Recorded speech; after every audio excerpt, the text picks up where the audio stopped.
Welcome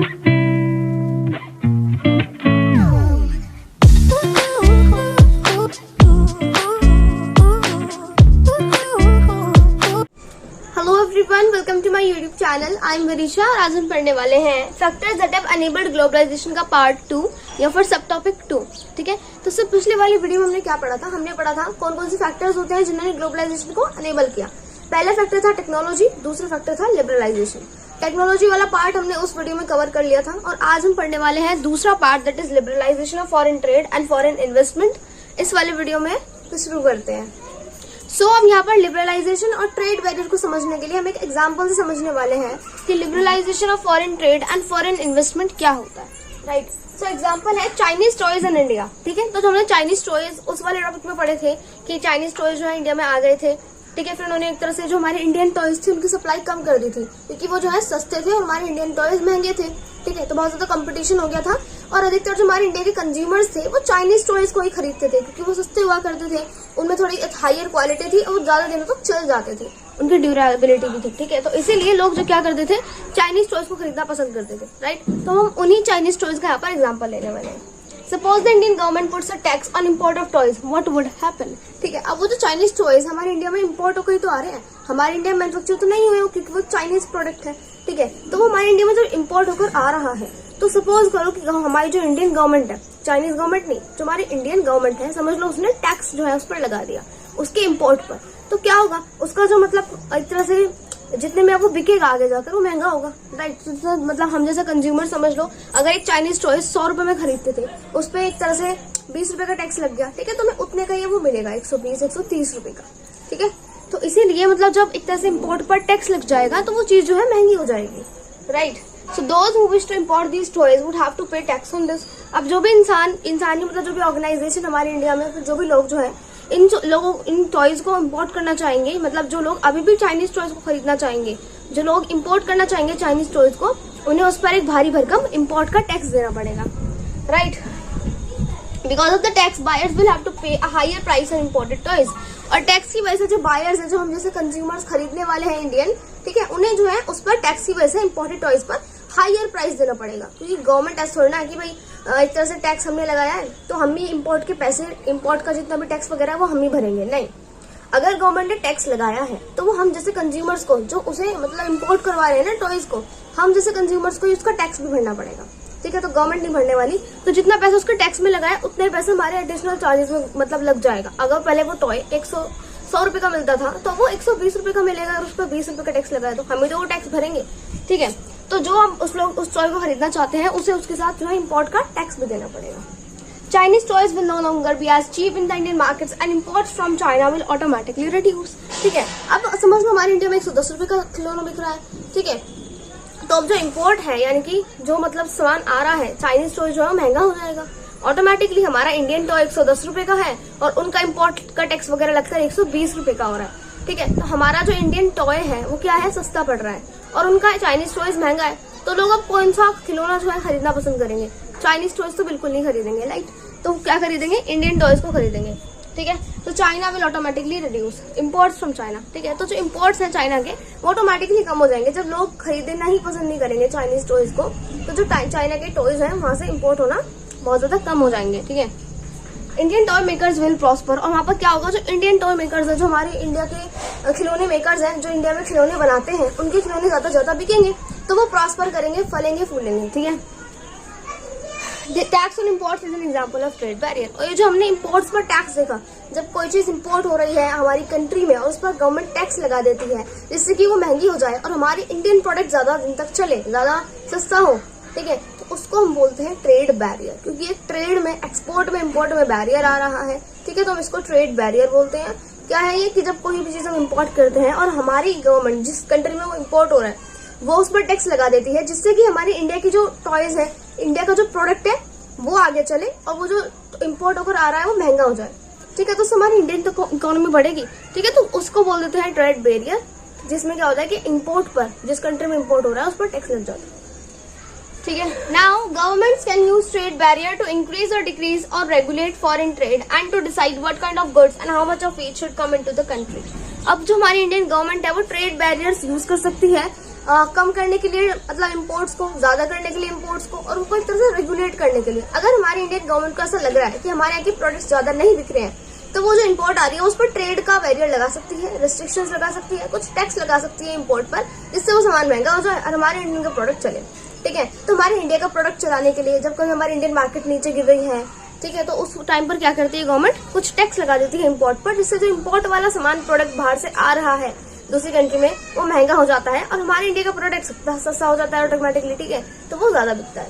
right, तो क्यों लगाती है गवर्नमेंट ट्रेड बैरियर, कब कब यूज कर सकती है, जब उसे इंक्रीज करनी हो, बढ़ानी हो, डिक्रीज करनी हो, घटानी हो, रेगुलेट करनी हो, फॉरेन ट्रेड कितनी आ रही है, कौन कौन से गुड्स आने चाहिए। अगर समझ लो गवर्नमेंट को ये मतलब गवर्नमेंट को समझ आ रहा है कि ये जो सामान है हमारे इंडिया के लिए अच्छा नहीं है, तो गवर्नमेंट उस पर टैक्स लगा देगी।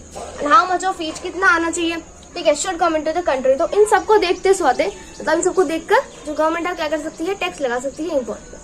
The Indian government after independence had put barriers to foreign trade and foreign investment। और हमारी इंडिया गवर्नमेंट ने ऐसा एक बार किया भी था। जब हमारी इंडिया मतलब आजाद हो गई थी इंडिपेंडेंट होने के बाद, हमारी इंडियन गवर्नमेंट ने क्या करा था, जो ट्रेड बैरियर्स होते हैं वो लगा दिए थे इम्पोर्ट्स पर, एक्सपोर्ट्स पर, फॉरेन इन्वेस्टमेंट पर, ठीक है, और फॉरेन ट्रेड पर। ठीक है, तो कुछ ऐसे ट्रेड बैरियर्स लगा दिए थे क्योंकि वो पीक टाइम था हमारी कंट्री के लिए। ठीक है, हमारी कंट्री उस टाइम आजाद हुई थी, तो बहुत ज्यादा इंडस्ट्रीज जो है वो ऊपर जा रही थी, मतलब निकल कर आ रही थी, फिर उनकी ग्रोथ हो रही थी। और उस टाइम पर अगर हम हमारी कंट्रीज को, हमारी इंडस्ट्रीज को बाहर की इंडस्ट्रीज से कंपटीशन कराते तो बहुत ज्यादा महंगा पड़ जाता। ठीक है, तो गवर्नमेंट ने इसलिए क्या करा, उनके प्रोडक्ट्स हमारे इंडिया में लाए ही नहीं, क्योंकि फिर हमारे प्रोडक्ट्स बिकेंगे। ठीक है, तो हमारी इंडिया की जो इंडस्ट्रीज थी उस टाइम पर बहुत ज्यादा बढ़ निकल कर आई, मतलब चली। ठीक है, this was considered necessary to protect the producers within the country from foreign competition. ये इसलिए किया गया ताकि जो हमारे इंडिया के विद इन जो प्रोड्यूसर्स हैं, जो हमारे इंडिया में सामान बनाते हैं, उनको फॉरेन कंपटीशन से बचाया जा सके।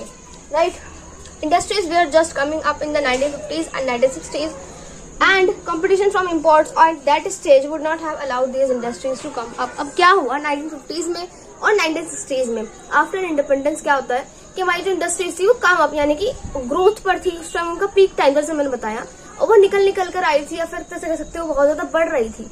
ठीक है, तो उस टाइम पर हमारी कंट्री ने, हमारी कंट्री की गवर्नमेंट ने क्या करा, जो इम्पोर्ट आते हैं यानी कि जो बाहर से सामान आता है उस पर टैक्स लगा दिया, ट्रेड बैरियर लगा दिया, उससे वो सामान महंगा हो गया। और जो हमारी इंडस्ट्रीज में विद इन हमारी कंट्री के प्रोड्यूसर्स थे, जो हमारी इंडस्ट्रीज में सामान बना रहे थे, उनकी इंडस्ट्रीज चली, उनके सामान बिके। तो उस टाइम पर हमारी इंडस्ट्रीज को ग्रो करना बहुत ज्यादा जरूरी था। ठीक है, तो इसीलिए हमारी गवर्नमेंट ने ऐसा करा। ठीक है, उस टाइम पर जैसे प्रोटेक्शन बहुत ज्यादा जरूरी थी फॉरेन कंपटीशन से। उसी टाइम में अगर हम अपनी इंडस्ट्रीज को फॉरेन कंपटीशन में झोंक देते तो शायद हमारी इंडस्ट्रीज बहुत ज्यादा नीचे गिर जाती। तो इसीलिए गवर्नमेंट ने फॉरेन कंपटीशन से बचाने के लिए आफ्टर इंडिपेंडेंस 1950s 1960s में क्या करा कि फॉरेन कंपटीशन मतलब जो फॉरेन ट्रेड है और जो फॉरेन इन्वेस्टमेंट है उस पर ट्रेड बैरियर लगा दिया, टैक्स लगा दिया, जिससे कि हमारी इंडस्ट्रीज का ही सामान बिके, उनका ना बिके। ठीक है, अब हम चलते हैं नेक्स्ट पेज पर। तो अभी हमने पिछले पेज पर क्या देखा कि हमारे इंडिया के जो विद इन प्रोड्यूसर्स है, जो हमारे इंडिया के प्रोड्यूसर्स हैं, उनको प्रोटेक्ट करने के लिए गवर्नमेंट क्या लगाती है, ट्रेड बैरियर्स लगा देती है। राइट, और हमारे इंडिया ने भी ऐसा कुछ ऐसा ही किया था इंडिपेंडेंस के बाद 1950s में और 1960s में, जब गवर्नमेंट को लगा कि हमारी इंडस्ट्रीज जो है वो पीक पर है, उनका पीक टाइम है, और अभी जो है अगर हम इम्पोर्ट करते हैं अलग कंट्रीज से तो वो उनके साथ जो है एक तरह से कंपटीशन हो जाएगा। लेकिन अभी हमारी कंट्रीज में जो इंडस्ट्रीज है उनको बढ़ाना या फिर उनकी ग्रोथ ज्यादा जरूरी है, तो गवर्नमेंट ने इसलिए इम्पोर्ट्स वगैरह पर टैक्स लगा दिया था, यानी कि ट्रेड बैरियर लगा दिया था। Does India allowed imports of only essential items such as machinery, fertilizer, petroleum, etc. तो फिर गवर्नमेंट ने टैक्स लगा दिया, इम्पोर्ट बंद कर दिया, एक तरह से फिर इम्पोर्ट कम हो जाएगा ऑटोमेटिकली जब गवर्नमेंट जो है टैक्स बैरियर लगा देगी। ठीक है, तो फिर गवर्नमेंट ने क्या करा, अब गवर्नमेंट बिल्कुल भी इम्पोर्ट कम तो नहीं कर देगी, तो गवर्नमेंट ने जो हमारी इंडिया की जो गवर्नमेंट थी उसने सिर्फ अलाउ की कौन से प्रोडक्ट जो बहुत ज्यादा इंपॉर्टेंट थे हमारी कंट्री के लिए, दैट इज एसेंशियल आइटम जैसे मशीनरी वाली चीजें, फर्टिलाइजर हो गए, पेट्रोलियम हो गए, ये सारी चीजें फिर गवर्नमेंट ने इम्पोर्ट करी जो कि बहुत ज्यादा इंपॉर्टेंट थी, और उससे हमारे इंडिया के प्रोड्यूसर्स को कोई ज्यादा कंपटीशन नहीं हो रहा था। Right, not that all developed countries during the early stages of development have given protection to domestic producers through a variety of means. अब आप सोच रहे होंगे कि हमारे इंडिया ने यहाँ पर पार्शियलिटी की है। ठीक है, क्या पता अलग अलग कंट्रीज ने ऐसा ना किया हो, तो ऐसा बिल्कुल नहीं है। हर गवर्नमेंट ने हर मतलब कंट्री की गवर्नमेंट ने जब भी उन्हें लगा, जब उनके कंट्री का मतलब इंडिपेंडेंस के बाद का टाइम था, जब उनकी कंट्री पीक पर थी, फिर शुरुआती दिनों में हर कंट्री ने अपनी कंट्री को सपोर्ट करने की मतलब वो करी है। हर कंट्री ने कोई ना कोई तरीके अपनाए हैं जिनसे कि बाहर के इम्पोर्ट्स के सामान जो है वो ना आ सके इम्पोर्ट कर, और हमारी मतलब जो कंट्री है उसके विद इन जो प्रोड्यूसर्स हैं उनको कोई कंपटीशन फेस ना करना पड़े।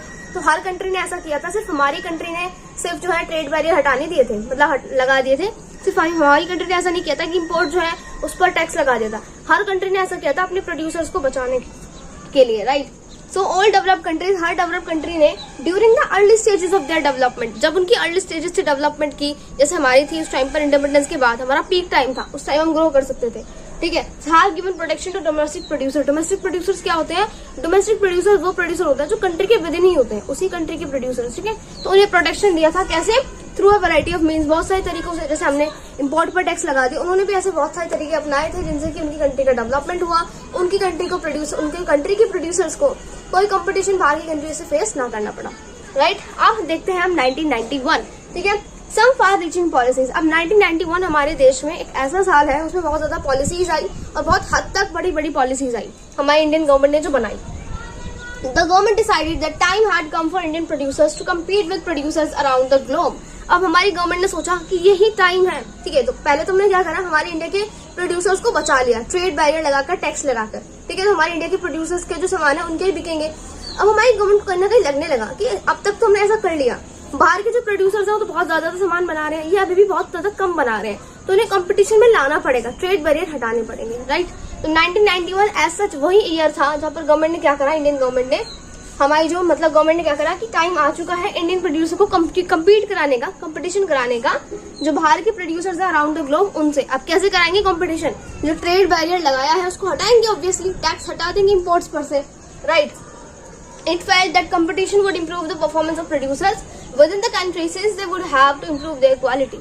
ठीक है। अब गवर्नमेंट को लगा कि मतलब जो कंपटीशन है वो इन्हें बहुत अच्छा बना सकता है, ठीक है। कैसे कि उनकी क्वालिटी बढ़ती जा रही है लेकिन हमारी क्वालिटी अभी कम पर ही है, ठीक है। तो मतलब इंडिया के उसमें बना रहे थे, इंडिया के अंदर बना रहे थे, तो उन्हें लगा हमारा सामान बिक रहा है तो चल जाएगा, लेकिन जब उन्हें बाहर भेजना पड़ेगा अपना सामान, उनका सामान नहीं चलेगा, तो हमारे इंडियन की गवर्नमेंट जो है, इंडिया के प्रोड्यूसर्स जो है वो बहुत ज्यादा कड़ी मेहनत करेंगे, अच्छी क्वालिटी के प्रोडक्ट्स लाएंगे, तो हमारी गवर्नमेंट को लगा कंपटीशन इन्हें और अच्छा कंप्यूटर बनाएगा, या फिर जैसे बहुत अच्छा कंपटीशन बनाने के बाद ये बहुत अच्छा जो है बन जाएंगे, ठीक है।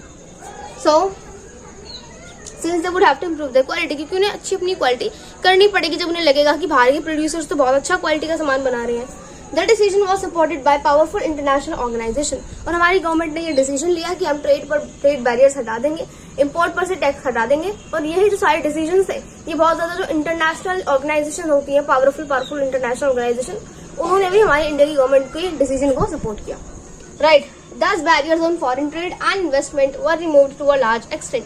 और जो फॉरेन इन्वेस्टमेंट, फॉरेन ट्रेड के सारे बैरियर्स थे, टैक्स बैरियर्स, इम्पोर्ट पर जो टैक्स लगता था, वो सारे बैरियर्स हटा दिए गए एक हद तक, लार्ज एक्सटेंट तक, right. This meant that goods could be imported and exported easily, and also foreign companies could set up factories and offices here. इसका मतलब ये था कि जो सामान है वो आसानी से इम्पोर्ट एक्सपोर्ट हो सकता है बिना किसी टैक्स के, ठीक है। और जो फॉरेन कंपनीज है, जो MNCs है, वो भी यहाँ पर आकर सेटअप हो सकती है, राइट। फैक्ट्रीज, उनके ऑफिसेज वगैरह, ठीक है। So removing barriers on restriction set by the government is what is known as liberalisation.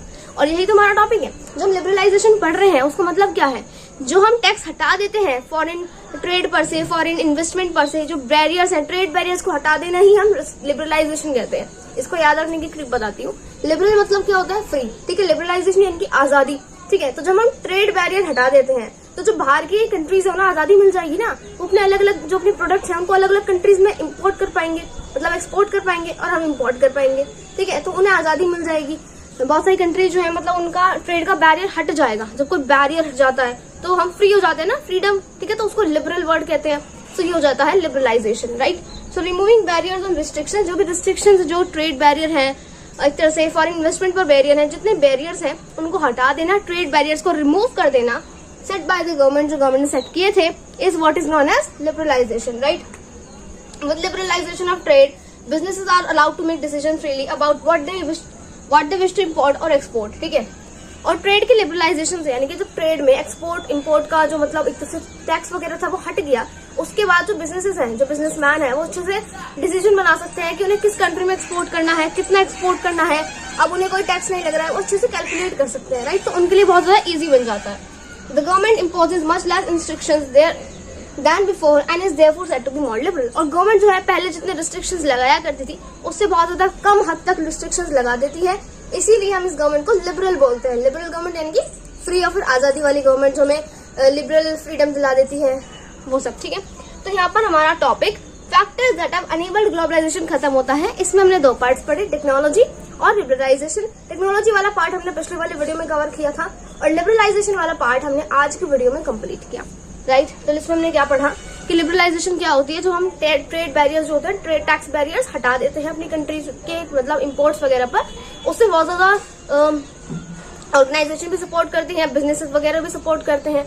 लेकिन जब कभी हमें ऐसा लगता है कि हमारी इंडियन के जो प्रोड्यूसर्स है विदिन वो कम्पीट नहीं कर पा रहे हैं, तो गवर्नमेंट उनको टैक्स को फिर लगा देती है अपने मतलब कंज्यूमर्स को, प्रोडक्टर्स को, प्रोड्यूसर्स को बचाने के लिए, राइट। तो ये होता है liberalisation of foreign trade and investment policies, ठीक है। तो यहाँ पर हमारा टॉपिक खत्म हो जाता है। अगले वीडियो में पढ़ने वाले हैं world trade organisation. So thank you, that's all for today.